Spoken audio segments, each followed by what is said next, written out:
Três. E aí, pessoal, beleza? Aqui quem fala é o Leonardo e hoje nós estamos de volta aqui no Reino do Léo para novamente fazer mais um podcast para vocês. Fala aí, Code Hack. E aí, pessoal, Code Hack aqui. E hoje só estamos nós dois aqui, né? E nós vamos falar sobre cultura pop japonesa, suas diferenças com a cultura oriental, até para atrair um pessoal que não conhece muito, e até a gente discutir por que a gente está gostando mais de animes e mangás ultimamente do que de filme de super-herói, essas coisas. Não é mesmo, Code Hack? Exatamente, depois da abertura.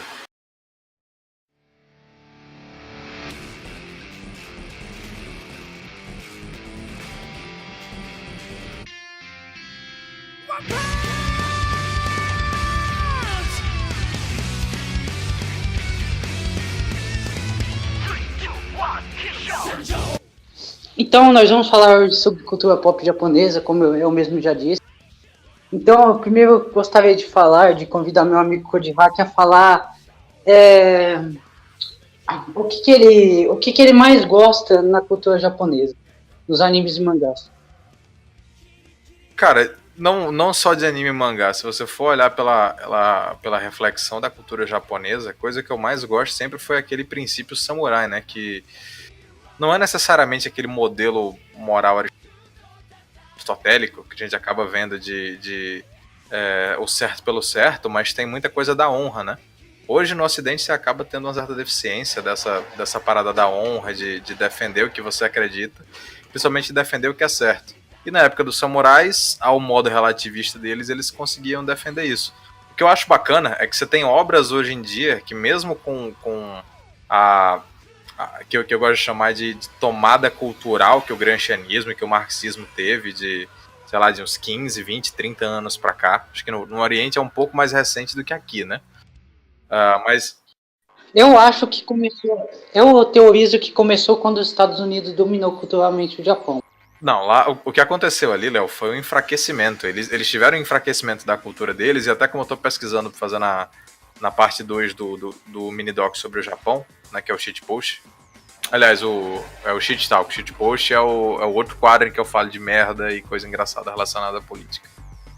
Mas o que eu vejo é que com essa abertura de cultura você teve um enfraquecimento. Toda vez que você tem um enfraquecimento, é o que a gente consegue ver hoje na Europa, né? Os caras tiveram um enfraquecimento cultural e esse enfraquecimento cultural depois facilitou a sobrepujação da cultura ocidental, por exemplo, pelas culturas muçulmanas que estão chegando na Europa, colocando o troço na mesa e falando quem manda aqui é nós. Então, acabou que forçadamente, quando um país é dominado, você acaba tendo essa submissão cultural, e isso abre um pouco para degeneração, abre um pouco para você distorcer os costumes daquelas pessoas e abrir para outra coisa. Querendo ou não, o americano ele era bem mais liberal na Segunda Guerra do que o japonês, né? Porque na Segunda Guerra você já tinha até algum resquício aí engatinhando de feminismo, você já estava praticamente na segunda onda feminista, você já tinha divórcio, coisas que no Japão eram, assim, de inexistente para poucas pessoas conhecem, quem conhece não gosta, entendeu? Aí com isso você acabou tendo um intercâmbio cultural de coisas que não são necessariamente boas. Isso acaba gerando muita mudança para uma sociedade que não estava preparada para aquilo, que eles não estavam indo no curso natural deles de aceitar aquele tipo de ideia progressista, né? Elas invadem, contaminam, anexam na cultura e acabam enfraquecendo os costumes, enfraquecendo a palavra de quem é mais velho, de quem tem mais experiência. Foi isso que aconteceu, essa explicação aí do Code Hack. Foi muito boa, aliás. Obrigado por essa explicação. Mas é porque tem um tempo que eu venho estudando sobre o Japão e meio que é muita coisa entalada na garganta. Eu tenho uma relação de amor e ódio com essa porra desse país. Eu também, cara. Todo mundo tem. Eu amo e odeio ao mesmo tempo. Ao mesmo tempo que você adora essa cultura dos caras de ser tudo organizadinho, de ser um povo que preza pela honra, preza por uma certa moralidade, mesmo com relativismo, né? Como os caras não têm envolvimento com cristianismo, com doutrinas aristotélicas que tem aquela ideia de honestidade mais pura pela as camadas da moralidade per si, não pelo que nego acha que é. através de um contexto ético, mas você consegue ver um país com comida boa, com coisas interessantes, com animações de qualidade, né? Com super-heróis muito melhores do que os do Ocidente, e aí você fica apaixonado, não tem como. Você fica como o Ralph dos Simpsons, né? Você fica feliz e puto ao mesmo tempo. Sim, estou feliz e puto. Exatamente. Estou feliz e puto. Mas qual é... Não, desculpa, deixa eu perguntar, Léo. Qual a sua opinião sobre... não só cultura de mangá, porque o que acaba respaldando bastante na cultura do mangá, do anime, o estilo de vida do japonês. Qual a sua opinião sobre as mudanças que vieram acontecendo aí de uns 20, 30 anos pra cá na sociedade dos caras? Eu quero ouvir de você. Não adianta chegar aqui e eu falar. O dono do canal é você, caralho. Então tá, eu vou falar. Eu sempre admirei, eu vou começar a contar desde quando eu era criança. Eu sempre admirei desde quando eu era criança a cultura oriental, né, Japão, essas coisas. Eu gostava principalmente de anime e mangá, não é meio disso que eu vou falar agora, mas eu já gostava desde que eu era criança, mais do que o super-herói do Ocidente, né, essas coisas Marvel, DC. Eu nunca fui muito fã, eu nunca gostei muito, eu sempre gostei mais de animações japonesas, desse tipo de coisa. E eu percebo que é uma degeneração cultural muito grande no Japão hoje em dia. O japonês hoje em dia ele é muito materialista. E ele é muito pouco ligado na sua cultura, que está basicamente quase que morta, quase inexistente. E aí... Não morreu ainda porque o Japão tem a habilidade sensacional de manter muita gente velha viva. Então essas pessoas ainda conseguem passar, mas daqui a 3, 4, 5 gerações, né, daqui a 25, 30 anos, a cultura japonesa não vai ser uma cultura de respeito, vai ser a cultura de coisa pop, de neon e pessoas estranhas. E o que vai acontecer se existir próxima geração, né? Porque a taxa de fertilidade no Japão é bem baixa. Não, vai, mas assim, entende-se que para você ter um país que ele sobreviva, né, a população não suba, ela sobreviva, você precisa de 2 filhos para cada mulher. Né, uma taxa de cada mãe aí, cada pessoa que está sendo mãe, ou se eu não me engano, cada mulher no país tem em torno de 2 filhos, né? Aí vai ter gente que vai ter mais, vai ter gente que vai ter menos, você tem uma escala de progressão aí. Só que no Japão, eles estão tendo uma sobrevida com o pessoal que eles estão trazendo de fora, entendeu? Porque eles estão trazendo família de imigrante de fora, porque esse pessoal já vem com 1, 2 filhos, ou vai chegar lá, vai casar e vai querer ter filho. Porque eles têm a mentalidade ocidental de formação de família ainda, eles não estão no deserto de relacionamentos que está o mundo japonês hoje. Até porque geralmente os imigrantes, né, o brasileiro, tal, o filho de japonês, o neto, ele vai conhecer uma mulher que também às vezes é do Brasil, também fala português, às vezes já vem casado com ela de lá. Então eles vêm com outro conceito de família, que é um conceito que você tem aqui no Ocidente. Você ainda tem um conceito que as pessoas querem formar família. Então meio que, não vou falar que isso vai salvar o Japão, porque você precisaria de uma grande massa de pessoas tendo filho, mas vai dar uma sobrevidazinha aí por mais ou menos uns 30, 40, 50 anos.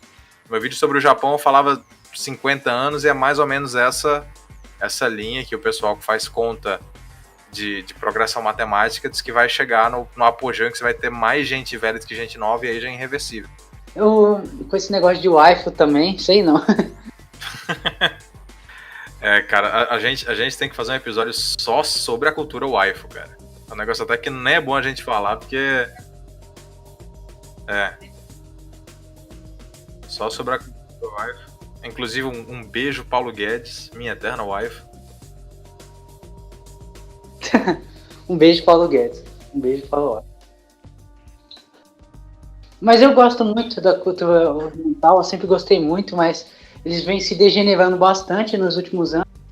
E eu espero que eles consigam se salvar. Eu acho que a salvação, para eles, pode vir através de uma cristianização do Japão. Coisa que já disseram que está acontecendo na Coreia. Dizem que a Coreia está se cristianizando. O que pode dar um salvar. É melhor se cristianizar do que se islamizar, né? Porque os caras começam a ver que o mundo do materialismo tá levando tudo pro caralho. E aí você acaba buscando meios de retomar esses valores.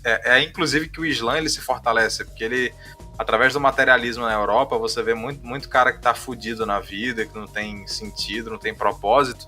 Ele acaba vendo no Islã, como tem muita gente islâmica lá, né, agora, acaba vendo o Islã como uma solução. Em vez de retomar o cristianismo, que foi o que fundou a civilização do cara, por muito provavelmente a mídia mainstream e tudo que o cara aprendeu na vida inteira é que o Cristiano Ronaldo, o cristianismo seria algo muito ruim, né? Aí não, eu não vou pro cristianismo, eu prefiro ir pro islamismo, porque do islamismo ninguém me falou mal, não falaram que o islamismo é tortinho. Não, só mata uma galera aí, mas fazer o quê? Não, fala um pouco você, pô, tô falando muito. Você vai falando, tenta desenvolver um raciocínio aí, eu vou e complemento. Então tá. Eu gosto muito de como a cultura japonesa, ela tem uma certa, apesar de todas essas coisas que a gente falou, os animes e mangás, eles, principalmente o shonen, é interessante você ver que eles ainda resguardam um pouco de valor, né? Tipo o Boku no Hero que tentou falar, que a gente falou outro dia, eles ainda tentam passar uma certa moralidade, até porque é meio que, entre aspas, a função social do shonen, já que ele é feito para adolescente, é meio que colocar uma certa moralidade na cabeça desses moleques.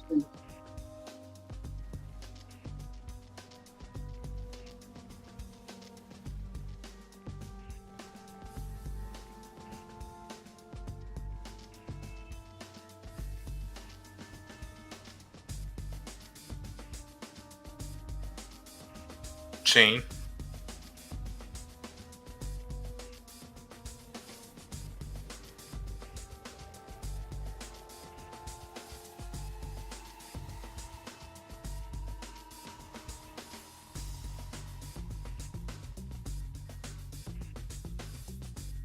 Eu não vou dizer que é a função social, mas é assim, você é o que você faz. Quem é o cara que faz o shonen? É caras como o Toriyama, são caras de gerações mais antigas que enxergavam a ideia de uma figura masculina um herói. Né? No caso, o Goku, você tem o Midoriya, né, que é do Boku no Hero, que é mais novo. Você acaba tendo caras ali que estão inspirando o jovem a ser um cara melhor, a ter liderança, a ter autoconfiança, que acho que no final é uma reflexão do que ele queria ser, né? Todo japonês ele acaba sendo um pouco introspectivo por parte da cultura, então muito provavelmente os caras têm essa ideia de que, pô, se eu pudesse ser um cara foda, carismático, que se sacrifica pelos outros, né? Eu seria. Então eles colocam isso nos personagens, nas obras, e isso inspira as pessoas, né? Eu hoje vejo muito mais honra, mais questões morais num anime muito bom chamado Shigurui Samurai do que nos Vingadores, que eu me recuso a pagar para ver o filme do Thanos porque eu sei que vai ser uma lacração inacreditável. Eu tô ciente que o Ultimato vai ser uma obra lacrativa e que vão ter ali pequenas nuances que nem teve no outro episódio lá de Star Wars, que o primeiro foi até passável, não vou ser muito crítico, mas o segundo episódio dessa saga nova pra diante foi um feminismo, foi um negócio bem estranho, e eu não vou mais financiar isso. No entanto, você ainda tem uma safra de, mesmo com parte do Japão tá sendo contaminada por essa cultura materialista, essas coisas assim, tu ainda tem animes da safra desse ano que apresentam bons valores. Em 2019, e no Ocidente tu não vai encontrar muita coisa boa assim.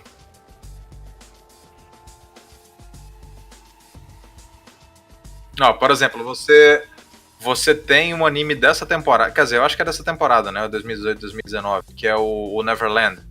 Já ouviu falar? É um anime em que as crianças elas descobrem que elas estão sendo criadas para ser abatidas, né, num orfanato por os bichos extradimensionais. Eu não vou dar muito spoiler, isso aí você vê realmente no primeiro capítulo. E aí o grupo de 3 protagonistas decidem que eles vão escapar dali. E é dos primeiros diálogos, quando eles descobrem essa merda toda, você vê crianças pensando em salvar as outras crianças mais novas que estão ali. Então, se você tivesse numa Netflix da vida, você veria os caras meio que cagando, foda-se, eu quero ir embora daqui, eu quero fugir, as outras crianças que se fodam, porque é assim. E os caras, eles só não fogem porque eles querem fugir para levar todo mundo. Então eles têm várias disputas ali na moralidade, em certos conceitos que são até bem profundos para um anime com uma proposta, né?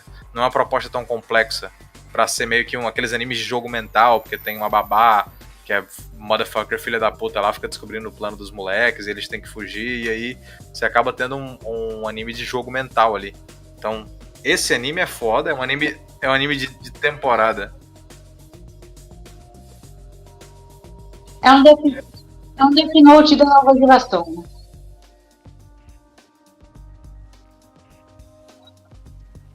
É um Death Note da nova geração. É. Mais ou menos. Eu. O, o, cara, eu tenho as minhas tretas com Death Note. Eu não vou mentir, mas não é hoje que eu vou falar disso. Mas o Neverland, cara, ele é um anime que, como eu falei, ele é novo e ele apresenta muita coisa boa. Outro dia, e eu não me orgulho disso, eu tava vendo Kaguya-sama pra fazer review, inclusive provavelmente o pessoal do meu canal vai ter alguém aqui. Não vai demorar muito pra eu lançar o review do Kobayashi no Dragon e como ele vai destruir o mundo com a punheta. Mas eu tô assistindo Kaguya-sama pra fazer review, e tu tem no Kaguya-sama até umas ideias de pureza pra jovem, entendeu? Os caras, eles pensando em se guardar pra alguém que vale realmente a pena, em vez de sair por aí transando feito coelho. Você tem alguns valores que hoje na juventude ocidental eles estão completamente caídos. E tu tem um anime de lifestyle, acho que tecnicamente é um lifestyle, né? Não, minto. Aqueles que mostram a rotina do colégio, que eu não vou saber o nome do termo agora, que ensina algumas coisas corretas, ensina sobre sentimento, ensina que amar uma pessoa não é simplesmente você obedecer como seus instintos, você tem que ser um pouco racional, e que gostar de alguém é bem mais do que simplesmente ir lá e fuder e beijar. Você tem todo um envolvimento de relações humanas ali, que torna a coisa bem mais complexa. Isso é muito foda. Mais uma vez, no anime da safra nova. E tu vai ver o que tá saindo de Hollywood agora, ou da Netflix, tu não vai ter uma coisa boa de verdade. Não, Netflix hoje em dia é só lacração, cara. Outro dia eu tava passando ali na sala, meu pai tava assistindo uma série, do nada chegou duas princesas se beijando. Olha aqui, o que você tá assistindo, pai? Aí eu falei, que é isso? Caralho. Ah, não.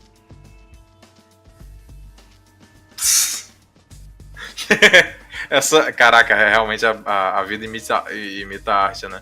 Em algum momento você já foi pego numa cena constrangedora de alguma série, de algum filme, seus pais achando que você tava vendo pornô e agora acontece o contrário. Vamos fazer o quê? O mundo, o mundo já acabou, meu caro Léo. O mundo moderno não vai ser punido, ele é a punição.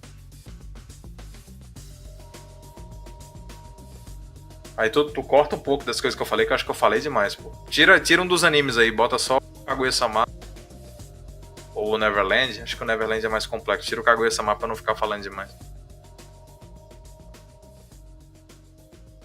É só tu cortar, essa parte inteira do Kaguya-sama tu corta, deixa só o Neverland e aí já bota com você falando na próxima.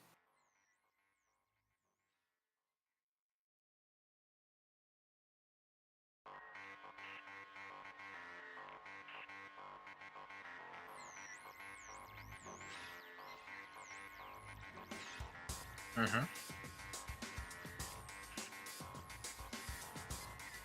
Sim. Eu acho que bem antes a gente pegou o resquíciozinho de valor de herói, de sacrifício pelos outros, com algumas obras como Amigo, como Goonies, que você vê realmente ali uma coisa de sacrifício, as crianças tentando salvar a amizade delas, né, tentando arrumar o tesouro do pirata lá para recomprar a rua que ia ser destruída por uma mega corporação. Eu acho que a gente começou a perder isso no final dos anos 70 para o começo dos anos 80, e o Japão tá lá firme e forte com algumas coisas que até ensinam coisas bonitas hoje, né? Aí é por isso que eu falo, o Japão ele não estava necessariamente pronto para o nego simplesmente chegar lá e jogar a quantidade de lixo que jogou aqui. Eles tiveram que fazer uma abordagem diferente. Hoje, se você chega no Japão, você pergunta para uma mulher na rua o que é feminismo, talvez ela não saiba o que é feminismo. Mas você tem dentro das universidades um sistema que faz entre aspas, aquela palavra que elas usam, empoderamento e tal, que ensina elas a agirem como feministas, utilizarem da hipergamia dela em vários aspectos para até oprimir o homem japonês, que já é um cara que tá muito fudido na vida. Então elas acabam agindo como feministas mesmo nem tendo ideia do que é feminismo. A prática do gramscianismo é essa porra aí. Então eles estão fazendo um processo que às vezes o japonês ele não tem esquerdista, mas ele acaba pensando como um coletivista em algum momento por conta dessa lavagem cerebral aos pouquinhos que eles vão recebendo. Mas o Japão, ele em alguns aspectos, ele tá bem longe até de você ter esquerdista como você tem nas universidades federais aqui, por exemplo. Estudando Marx e essas coisas assim. Os caras meio que estão na ignorância ainda do coletivismo lá, entendeu?